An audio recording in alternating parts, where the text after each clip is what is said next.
Hello and welcome along to part 20 of Rebuilding Viborg with me, Daniel. It's our second club stint in Scandinavia and we're into our third season in style. Today we've got transfer deadline day, which I'm hoping will be a quite quiet one because we've got a good squad now and I think we've got a great chance of getting into Europe. We're probably one step away from the title, but with our current financial predicament, unless there's a big sale, there's nothing happening here. We'll also plan to have a look at our tactical setup, something that's been requested a few times by different people, just in case our deadline day is quiet. And of course, after the international break, we face Esbjerg, one of two promoted sides to be in the top half of the table early doors. So if you're looking forward to seeing how we get on and whether there are any surprise big sales on deadline day, then please do put a thumbs up on the video. Subscribe down below for daily FM22 content from two long-term stories. If you've missed any of this playlist so far, it is up in the eye above, as well as the big start to the season with Hemel Hempstead and Sunday's double head up with our top three and experiment. And keep your eyes peeled later in the week. We've got the new World Cup sticker book and we've got F1 Manager 22. It's going to be a very busy week on this channel and over on Twitch as well. All the other links you need are down in the description below, including ways to support the channel. But let's get straight into this because we have had a really solid start to the season. You were with me in the first two games where we battered Midtjylland both in performance and in scoreline. We then battered Copenhagen in performance but ended up losing 3-0 due to late fatigue. But if you look at the table now, that doesn't actually look a bad result because Copenhagen, as we know, chose not to appoint us in the summer or offer us a job. They went for Nordsjælland's manager. They've gone from the top half and winning the cup to bottom of the league with the worst goal difference. And Copenhagen are invincible at the top. They've drawn one, they've won the rest. They are going to win the title this year. But we are the next team along in this bunch of sort of four sides behind doing pretty well.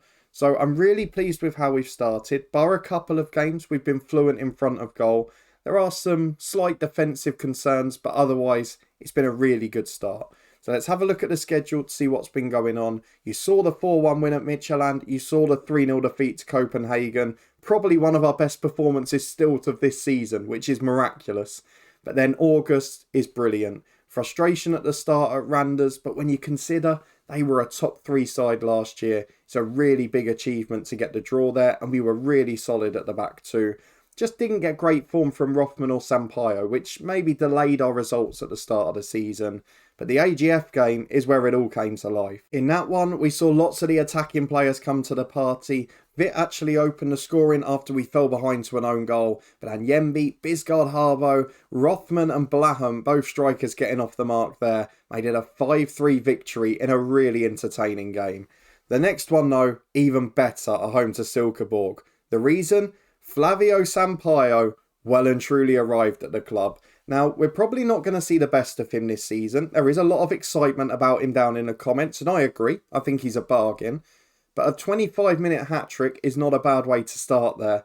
And considering he was playing off the right wing in that match, considering he's not yet adapted to the country, the language and all of that stuff, I am really, really hopeful that he can contribute massively. This season, if he can do well, next season he'll be a world beater.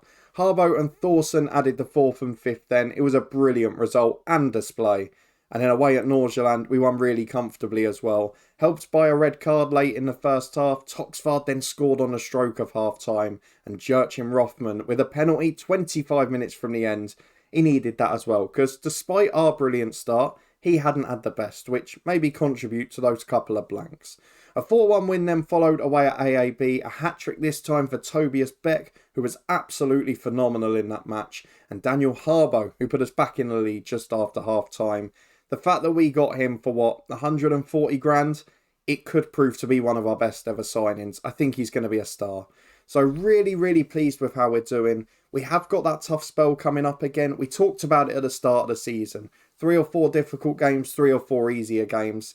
But in the more difficult ones, we picked up a few points this time. And that is the big difference.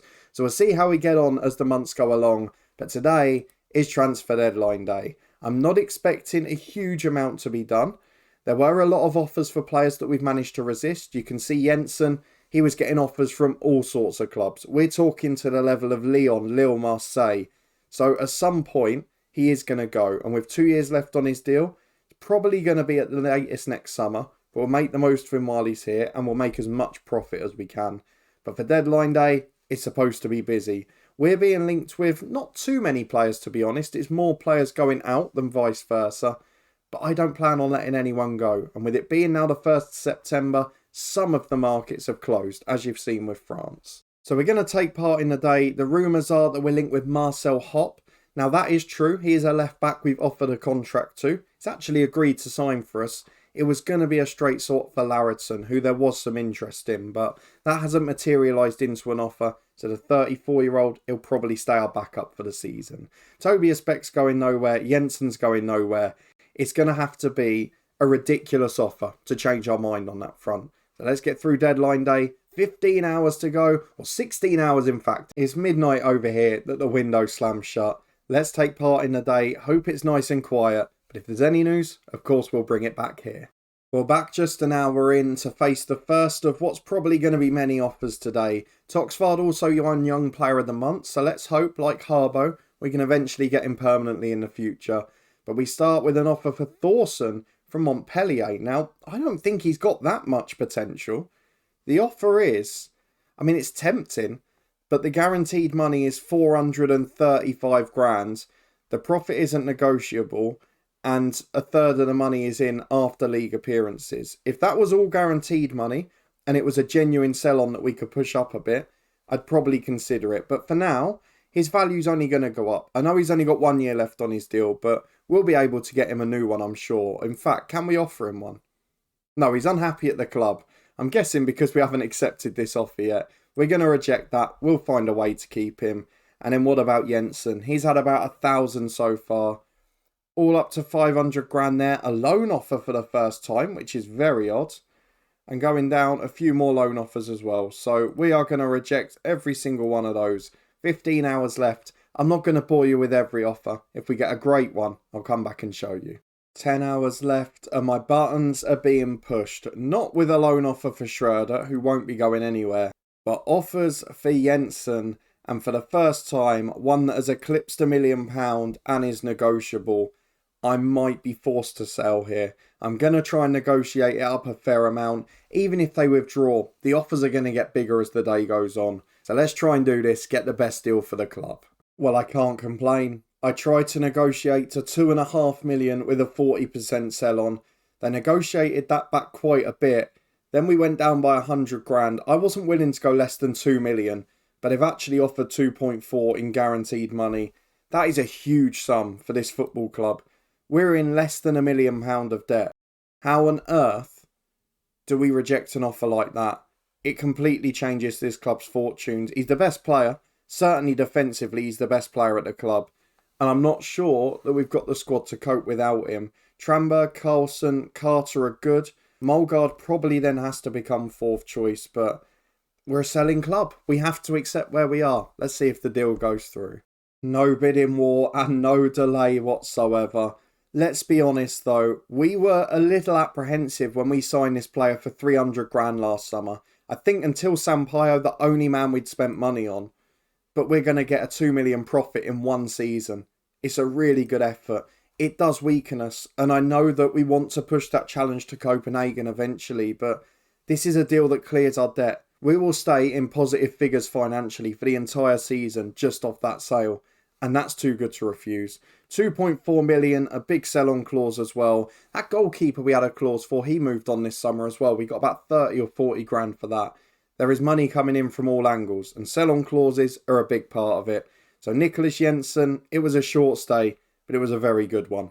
Well, with just a few hours of the window to go, and a lot of older players, and not very good ones, being suggested by a director of football, I've jumped into the scout reports and I have found a very good player to let me dip into the loan market. What's more, it's a cheap wage and they're out of contract at the end of the season. So this could be both a short-term fix and a long-term replacement. And I think he's really good. Sam Bukima is the player that we found. 26-year-old from AZ Alkmaar.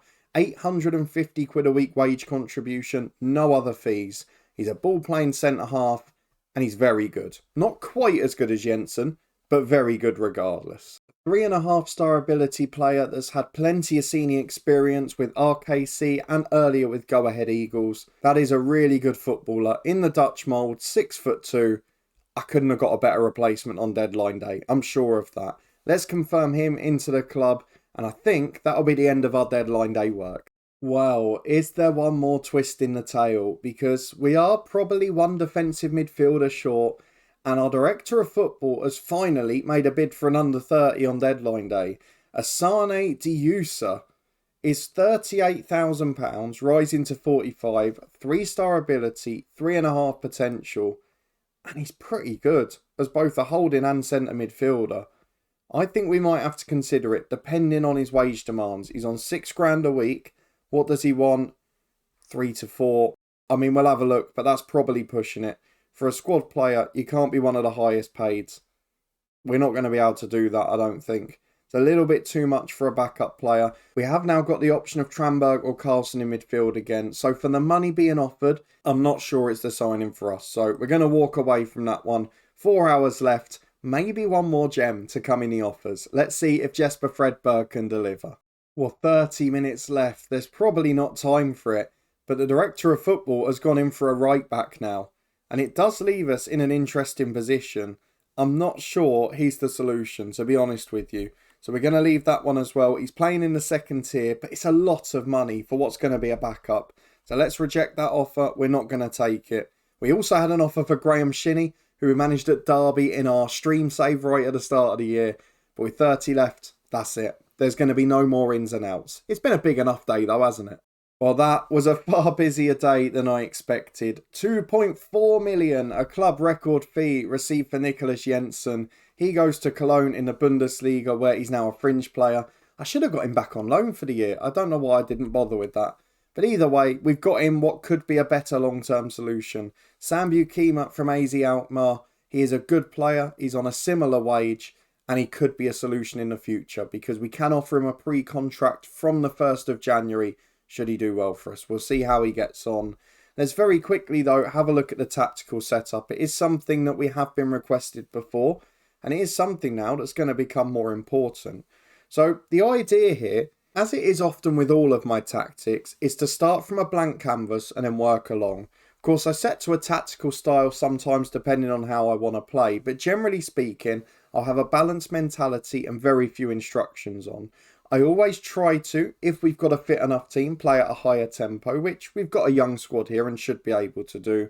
I'm also playing a bit more on the counter-attack, and I'm allowing these young, exciting attacking players to try and run up defences and take on players. Particularly at the start when we had Lonvik and now with Harbo from midfield, basically means we've got 4 in supporting attacks. One of the things you'll notice though across all of my saves, whether I have ball playing defenders as we've got here, whether I have men that don't play out from the back at all and are just no nonsense in the lower leagues of England, the one thing I always have is a very structured back 4. Fullbacks on support, even if I'm the best team in the world, I'm not really going beyond that.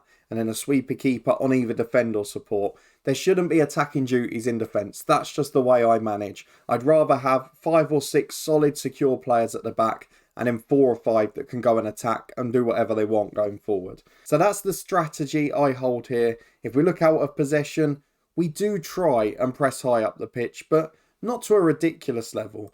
I always work with a lower line of engagement, despite having a standard defensive line. I like to close the gaps and be compact without the ball, but we do like to get that initial press on. Go and close down the keeper, force him long, and then you can get into your shape. But that's just the one up front that's going out the line. I quite often have stay on your feet on because I don't like to pick up yellow cards and suspensions, particularly when I'm managing small squads like this. But we're always starting from that balanced base, and it links to the top 3 we had at the weekend and the way we talked about tactical tips there. So you get a bit more from that if you haven't seen it in the eye above.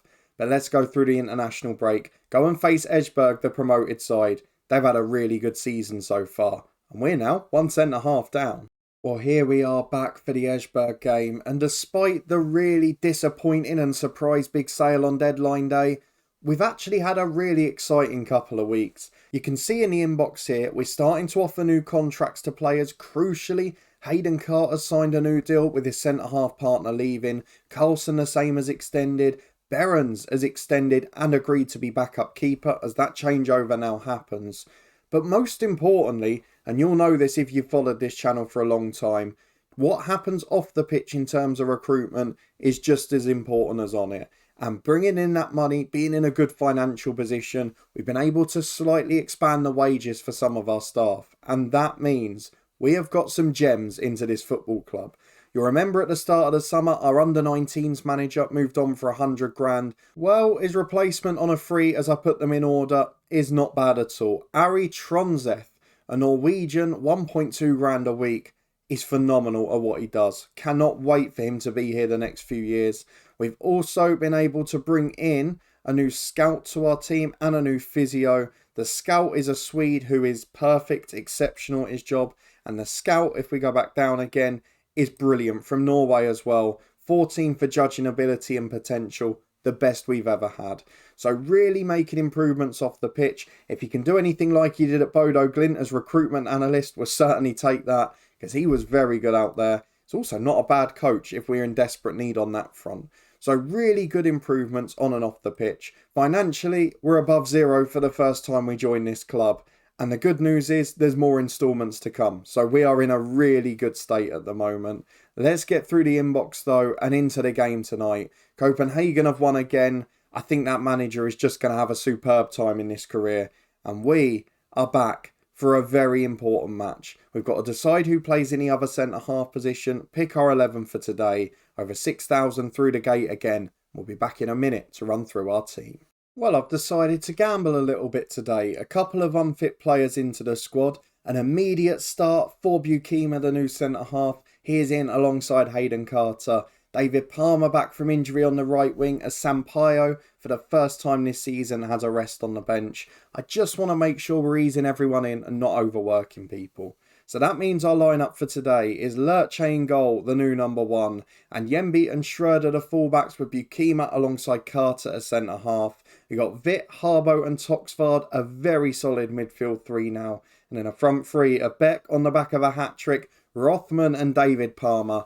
None of them are probably going to do the full game. We've got some good replacements if we need them. So let's submit the team as we're in a very happy place and hope that we don't miss Nikolai Jensen too much, that Bukima's lack of fitness doesn't come back to haunt us. Well, a player we encountered at Bristol City in our head coach save this year, Luka Rakic, is at centre-half for Esbjerg. We were linked with him before but couldn't afford his wages when he was a free agent. We've got a good side though, we're confident in our ability, so let's get into the first half. The winner of this game finishes in second place behind Copenhagen for this episode.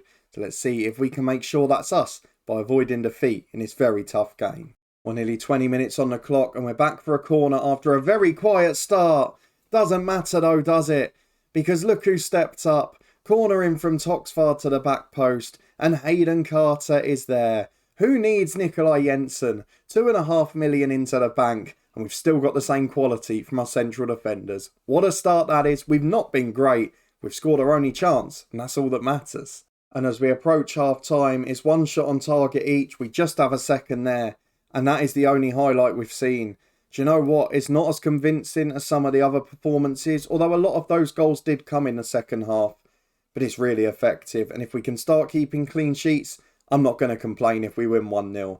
Approaching the hour mark, the changes have made big differences in recent games. So we're going to look at those in a moment, but never mid-highlight as Palmer, one of those who will need to come off, struggling to get back to fitness and form, with Witt back to Lerche and Bukima. Another one we might have to think about soon. That's a good ball to release Tobias Beck though. Back to Toxvard. Beck's with him. He lays him in. Edge of the box. He's brought down. Falls for Harbo who rattles the woodwork. And Rakic hoofs it behind for a corner. They're hanging on, but we're getting stronger as the second half goes. And we've now got another corner. Can we replicate the first half? Toxvard to the back post, straight at the keeper. But Hayden Carter again. He is winning everything there. As we're back with another free kick straight away. No time for the sub. Beck flicks it on only as far as the keeper. Don't concede from here. It's going to be a long kick forward, you'd imagine. No one showing for it short. And it's up towards Anyembi. Heads away for Rothman. On halfway has support. Through towards Palmer, who's never getting there. It's not the best ball in the world. And Van Osch goes long downfield towards Bukima. Good header away to Toxvard. To Palmer. To Rothman. In one-on-one. Scores. VAR will check it. I thought that was fine. Timed his run well. Palmer's last action will be a brilliant assist. And we're going to be 2-0 up. What another good performance this is. And late on, we could put the hammer down and get some more goals. Let's go and make subs. 4 changes made at the moment. We've brought on Gröning, Thorson, Karstrup and Carlson. Bukema and Palmer obviously needed a rest. They weren't fit. We've also taken off Harbo and Beck. Rothman now is going to be replaced by Sampaio with 15 to go. Only the second time he will have played up front. You saw the first one against Midtjylland. But can he deliver in the last 15 against tired opposition? We've got a corner kick with Karstrup. Can we add to the total? Headed just over from Carter. So dominant in the air in this game. And again, bringing in another 6 foot plus centre half. It's only made us stronger aerially. As we go into stoppage time, it's going to be another comfortable win.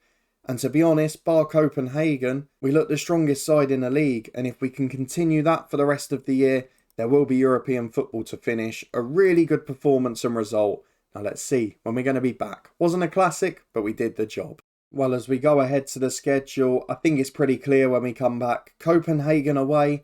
I expect results against everyone else bar them.